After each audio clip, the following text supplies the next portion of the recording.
नालायकियों के बावजूद भी प्रधानमंत्री को आके माफ़ी मांगनी पड़ी कि मैं दोबारा ऐसी गलती नहीं करूँगा, अपने कानून वापस लेता हूँ, मुझे माफ़ कर दो। ठीक है, ये झूठ के पैर नहीं होते और जुमलेबाजी लंबी नहीं चल सकते। जुमलों की औकात इतनी होती है कि टाइम थोड़ा निकाल लेते हैं। मोदी जी भी तो गरीबों के घर जाते हैं, कार किया था, गरीबों के घर जाते हैं, दलितों के घर पे देखिए चाय पी कर आए हैं अभी। ये सिर्फ इनकी मार्केटिंग है दिखाने की। मंदिर की बात कर रहा हूँ, मंदिर के राम मंदिर के ही घोटाले की लिस्ट दे दे वो। और मित्रों, आपको सहन करना पड़ेगा, कठिनाई होगी मगर बर्दाश्त करना पड़ेगा। हम न कहें तुम न कहे कौन कहेगा, हम न कहें तुम न कहे कौन कहेगा, आज कहा मैंने कल जमाना कहेगा। आप लोग क्या कहेंगे, गठबंधन वर्सेस एनडीए कौन ज्यादा मजबूत? देखिए, हमारा देश मजबूत था, मजबूत है और मजबूत रहेगा। यहाँ किसान और मजदूर का लोहे का जिगरा है, जो 13 महीने आंदोलन पे रहे, डट के रहे और फतेह होके गए। और इनकी नालायकियों के बावजूद भी प्रधानमंत्री को आके माफ़ी मांगनी पड़ी कि मैं दोबारा ऐसी गलती नहीं करूँगा, अपने कानून वापस लेता हूँ, मुझे माफ़ कर दो। ठीक है, ये झूठ के पैर नहीं होते और जुमलेबाजी लंबी नहीं चल सकते। जुमलों की औकात इतनी होती है कि टाइम थोड़ा निकाल लेते हैं। जैसे ईवीएम को हैक कर दिया, मगर वो ईवीएम इनका जिंदगी नहीं बनाएगी, वो खराब करेगी। बेल्ट पेपर से क्या बीमारी है, बेल्ट पेपर रखो साथ में। ये देश में पढ़े लिखे हैं, 15 लाख बच्चे का खर्चा आता है बीएमए पे करने पे, उसके बाद लिमिटेड और सरकारी में गारंटी नहीं है। हमारा तो भविष्य ये है, ये बाबे हमारा विषय दे रहे और बाबे हमारा विषय थोड़ी है। 50,000 करोड़ के मालिक बना दिए, भस्मासुर बना के बैठा दिए, उन पे हाथ डालो ना, कुड़क करो उसकी संपत्ति, गौशाला बनाओ, इनको डेयरी प्रोजेक्ट दो। एक गांव में गांव की जमीन है, गौ चरान बोलते हैं उसको, पूरे हिंदुस्तान में वो हमारे बुजुर्गों ने दान में दी थी, मंदिरों के लिए, गुरुद्वारों के लिए, इनके फ्यूचर के लिए दी थी। 2 करोड़ का डेयरी प्रोजेक्ट लगाओ, वो गांव के गांव में काम करेंगे। एक बच्चा कर्नाटक में जा रहा है, दूसरा बच्चा पश्चिम बंगाल में जा रहा है। तो मोदी सरकार बना तो रहा आत्मनिर्भर भारत, नया भारत बना। अरे स्टैंड तो होना चाहिए, कोई स्टैंड तो, ट्रांसपेरेंसी, लोकतंत्र, संविधान, उसकी कोई मर्यादा होती है। पत्रकारों पे गाड़ी चढ़ा दी, लखीमपुर केरी में पत्रकारों को मार दिया, रौंद दिया। कुत्ते बिल्ली हैं क्या ये पत्रकार, उनको रौंद दिया? ऐसा कब तक चलेगा? वो एक खिलाड़ी थी, नेशनल खिलाड़ी, इंटरनेशनल खिलाड़ी महिला, उन्होंने धरना लगाना पड़ा। अपने मेडल पद्म भूषण आर्मी वाले लेके आ रहे हैं, अभी भी उनको इन्होंने परेशान कर। याद है आपको? 15 रुपए का मेडल, वो किसी का, उसका कोई कीमत नहीं है उसका। मोदी जी ने कहा उसका कोई कीमत नहीं। जनता को ये मुद्दे याद है कि पहलवानों का अपमान हुआ, मेडल की कीमत 15 रुपए बता दी, क्या चुनावों में भी याद रहता है? हाँ याद है, ये जो खून है, ये खून है हमारा, ये खून बोलता है। यहाँ पे अन्ना हजारे बोला, वो इसी के लिए बोला, भ्रष्टाचार। स्विस बैंक में 80 गुना पेमेंट बढ़ गई है 14 के बाद। अब भ्रष्टाचार पे इनके दम खुश्क हो गए हैं, नाक में दम हो गया, क्यों नहीं बोलते? मोदी जी तो गारंटी दे रहे हैं कि भ्रष्टाचारियों पर कार्यवाही हो। झूठ की गारंटी है, आ जाए मैदान में, आ जाए, मैं चैलेंज करता हूँ। चैलेंज किस चीज को लेकर आप ये मोदी को कर रहे हैं? चैलेंज किस बात पर कर रहे हैं? चैलेंज इस बात पे कर रहे हैं, ट्रांसपेरेंसी कहाँ गई?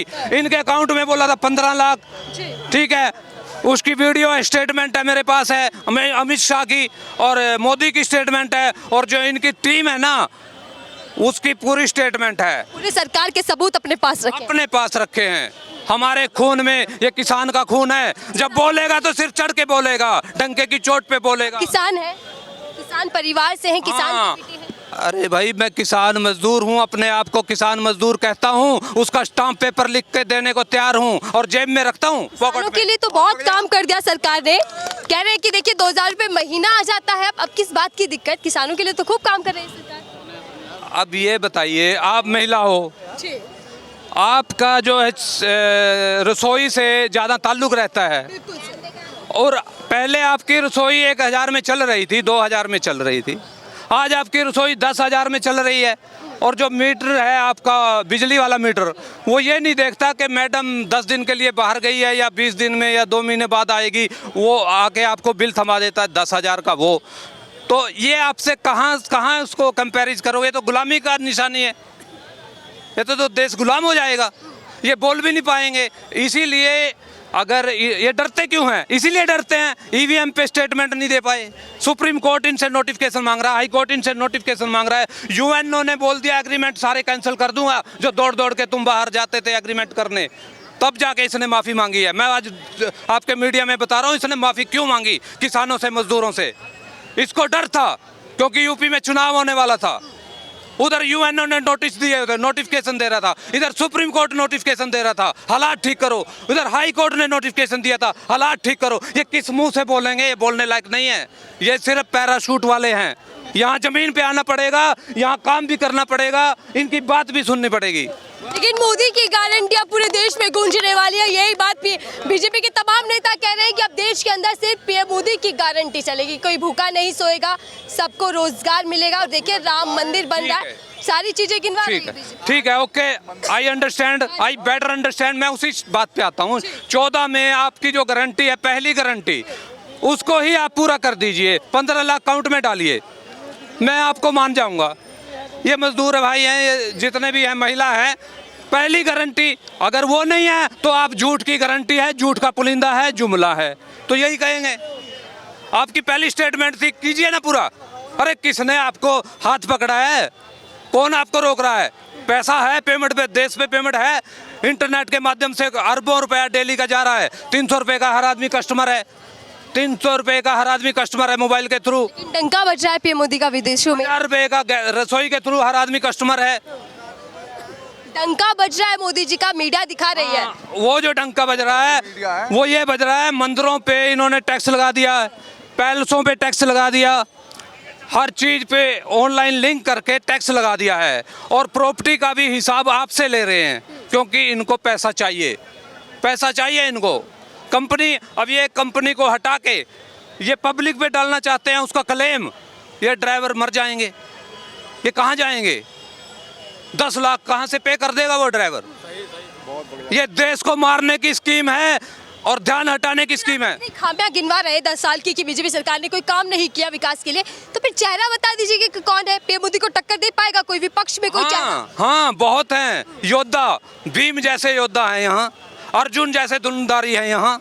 ये वही धरती है जो सूरवीरों को जन्म देती है। राकेश टिकैत हमारा इसी बात के लिए लड़ाई लड़ रहा है, गुरनाम सिंह चुड़ूनी वो इसी बात की लड़ाई लड़ रहा है डंके की चोट पे। लेकिन विपक्षी जो राजनीतिक दल है उनमें कौन चेहरा बताइए? सारे एक साथ आ गए, लेकिन कौन मुकाबला दे पाएगा? चेहरा, आप चेहरे की बात कर रहे हैं, चेहरा गांधी, नीतीश कुमार, ममता बनर्जी, कौन होगा वो? ये चेहरे पे कोई लिखा नहीं है कि वो होगा, ये इनमें से फ्रेश में से फ्रेश हैं जो सीएम नहीं कि सीएम को बना दो, राज्यसभा के बना दो, वो तो पहले ही बंगले और गाड़ियां तोड़ रहे हैं, कुर्सी तोड़ रहे हैं। फ्रेश की बात कर रहा हूँ, जैसे मनमोहन सिंह को उठाया था, फ्रेश चेहरा लेके आए, उसके खानदान में किसी ने इलेक्शन नहीं लड़ा था। ऐसे ऐसे लोगों की समाज में जरूरत है, इनका राइट है, इनको मिलेगा। ये नहीं परिवार को तो वाइफ को तो इसको चेयरमैन बना दो बोर्ड का, और लड़के को बना दो कार्यकारिणी का बोर्ड का मेंबर, और इनको ओलंपिक संघ का अध्यक्ष बना दो। एक ही परिवार, ये तो देश को लूट रहे हैं। तो लगता है कांग्रेस के अंदर परिवारवाद है जैसा पीएम मोदी? बीजेपी में महापरिवारवाद है, महापरिवारवाद। ये आसाराम को क्यों बोलता है बार बार? आसाराम माई बापू छे, आसाराम माई बापू छे, आसाराम माई बापू छे, ये क्यों बोलता है? मेरे को शक हो रहा है। अरे मैं अकेला सब पे भारी, वो भी संसद के अंदर। 14 में आया। मित्रों और मित्रों, आपको सहन करना पड़ेगा, कठिनाई होगी मगर बर्दाश्त करना पड़ेगा। और ये ध्यान हटाने की कला है। मेरे पे, हमारे पास बड़े बड़े कलाकार हैं, ये तो कुछ भी नहीं है, ये कुछ भी नहीं है। अगर ये हिसाब लेने पे आ जाएंगे तो ये इन लोगों को रास्ता नहीं मिलेगा। क्योंकि मैं आपको बताता हूँ, एक जेन्युइन बात बताता हूँ, हम किस ज़मीन से जुड़े हुए आदमी हैं। हमारी रगों में सुभाष चंद्र बोस, लाल बहादुर शास्त्री, जय जवान जय किसान, और महात्मा गांधी, ये डीएनए वो है। ये देश के साथ कभी गद्दारी नहीं करेगा, और ये इन्होंने खड़े खड़े उनको किसानों को उग्रवादी और तालिबानी और वो ये क्या बोल दिया। इनका कोई जुबान पे लगाम नहीं है क्या? या इनको किसी अच्छे डॉक्टर पे लेके जाओ, कहाँ बढ़िया इलाज कर दे। कम से कम बोलना सीख लें, शालीनता। किसान से कैसे बात की जाती है। नरसिम्हा राव कुर्सी छोड़ कर नीचे बैठा था, ऐसे बैठ के उसने खाना खाया था, किसान के साथ ऐसे बैठ के खाना खाया था। मेरे देश का किसान आया है। मोदी जी भी तो गरीबों के घर जाते हैं, कार्य किया था। गरीबों के घर जाते हैं, दलितों के घर पे देखिए चाय पी कर आए हैं अभी। ये सिर्फ इनकी मार्केटिंग है दिखाने की। मंदिर की बात कर रहा हूँ, मंदिर के राम मंदिर के ही घोटाले की लिस्ट दे दे वो। और यशवंत सिन्हा को खाया गया, मुरली मनोहर जोशी को खा गया। बीजेपी के बता रहा हूँ, अंदर में इतनी बड़ी बगावत होगी। आज मैं यहाँ से बोल रहा हूँ, इतनी बड़ी बगावत देश में होगी। बीजेपी कंपनी है, ये पार्टी नहीं है, कंपनी है। पे संभाली नहीं संभलेगी। क्या बीजेपी के अंदर से ही बगावती सुनाई देंगे, आप ये कह रहे हैं? अरे मैं कोई आलू बैंगन नहीं बेचता हूँ। अगर मैं नब्ज रखता हूँ तो मैं नीचे से सिरे की चोटी की बात करता हूँ। जब इतनी राजनीतिक पकड़ आपकी है, 2024 में कौन सा मुद्दा भावी होगा? कविता मैं डाल लेता हूँ। हम न कहे तुम न कहे कौन कहेगा, हम न कहे तुम न कहे कौन कहेगा, आज कहा मैंने कल जमाना कहेगा। 24 में क्या, एक तरफ नारा चल रहा है, एक ही नारा होगा, पीएम मोदी की गारंटी। अब 24 में फिर बीजेपी सरकार 400 प्लस के साथ। हम कब मना कर रहे हैं? अरे 15 लाख डालिए ना, डिजिटल इंडिया ऑनलाइन है, आपका भी मोबाइल लिंक होगा तो अकाउंट में डालिए 15 लाख। पहली आप क्लियर कीजिए।